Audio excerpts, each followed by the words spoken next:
So you might have heard a comedian or a comedy writer refer to someone's stand-up as clapter or claptery. These are the clapter suggestions. I'm sorry, clapter? Clapter, that's when one of your jokes doesn't work, you don't get a laugh, you say something very obvious that everyone understands is correct. That way, at least you get applause. It's a term I've been hearing more and more over the past few years to describe this kind of certain strain of comedy pandering. The clapter approach to pandering can be particularly grating for some people here in 2019. Now, what do you hate about comedy right at this moment?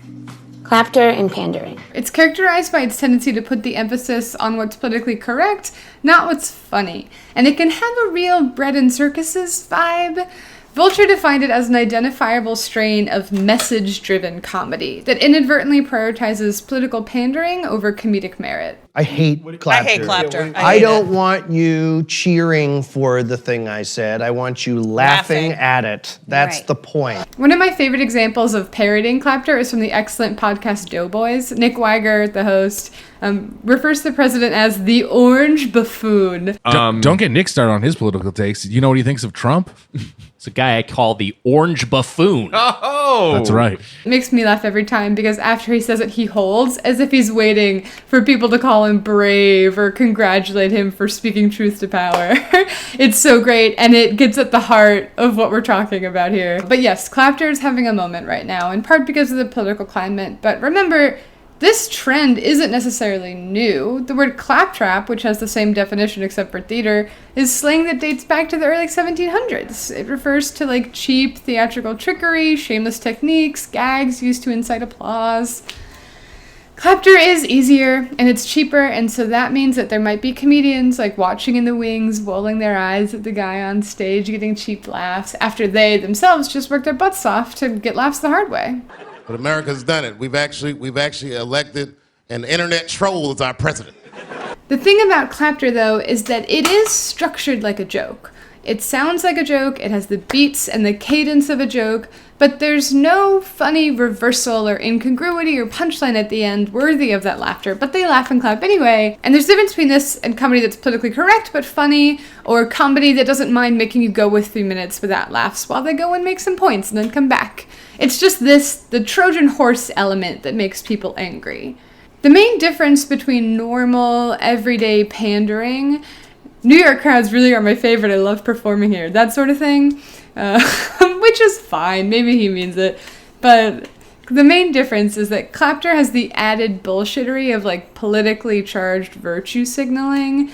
And I went to a very white, stupidly expensive liberal arts college, so I'm quite familiar with virtue signaling.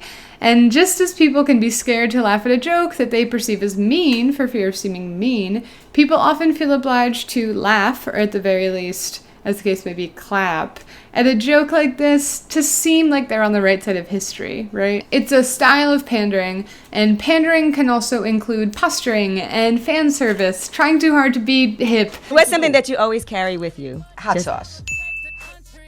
Everyone's threshold for putting up with pandering or clapter is different. Today is my birthday. Yeah, happy birthday. Yeah, It's not his birthday, it's my birthday. He's stealing it for an easy laugh. He's lying. If you're a comedian on the road, you know that your night will probably go a lot smoother if you tell a few good local jokes at the top of your show. It's part of it. I did an Instagram poll when you could either don't pander to me or who cares as long as I laugh, and the results were about split. Personally, yeah, it can be kind of a bummer. It's lame and disappointing if I know a comedian can do better. It's never fun to watch someone phone it in. If the comedian can't do any better, then maybe you need to rethink your entertainment choices.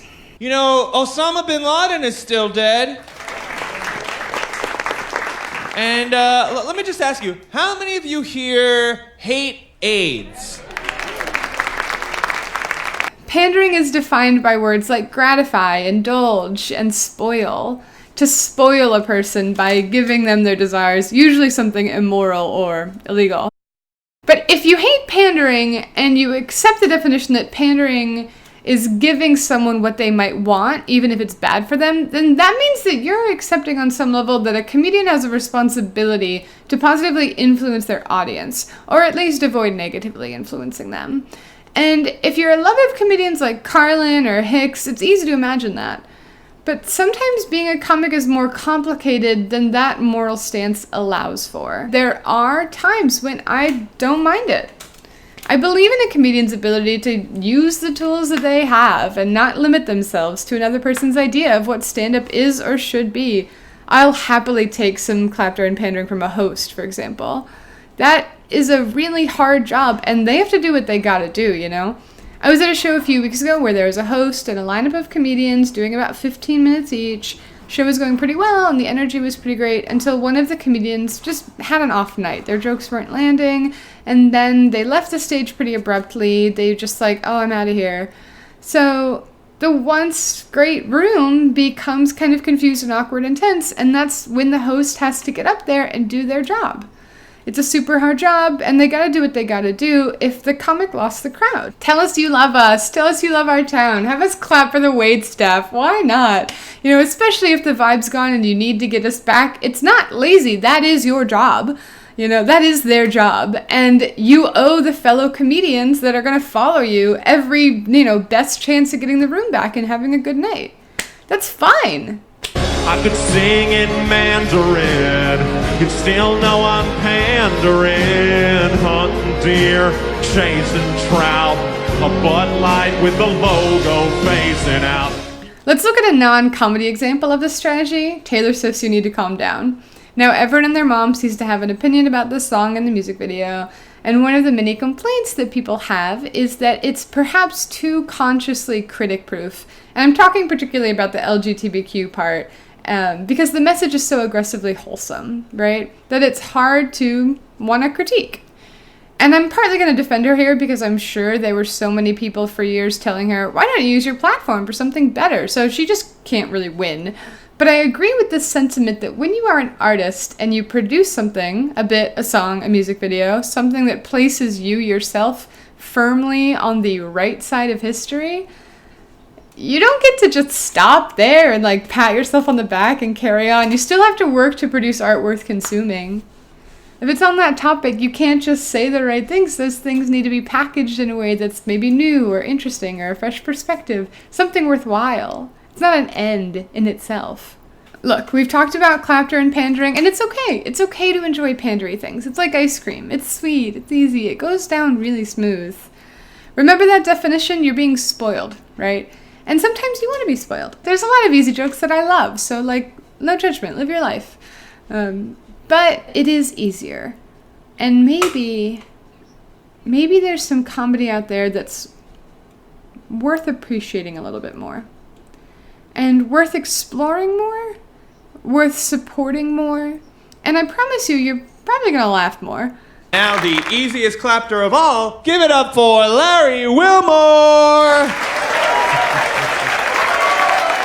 Okay, that's all. Let me know down below what you think about clapter and pandering. If there's any comedians or comedy things that you want me to explore, let me know. Also, follow me on Instagram because I've been doing some dope stuff on Instagram lately.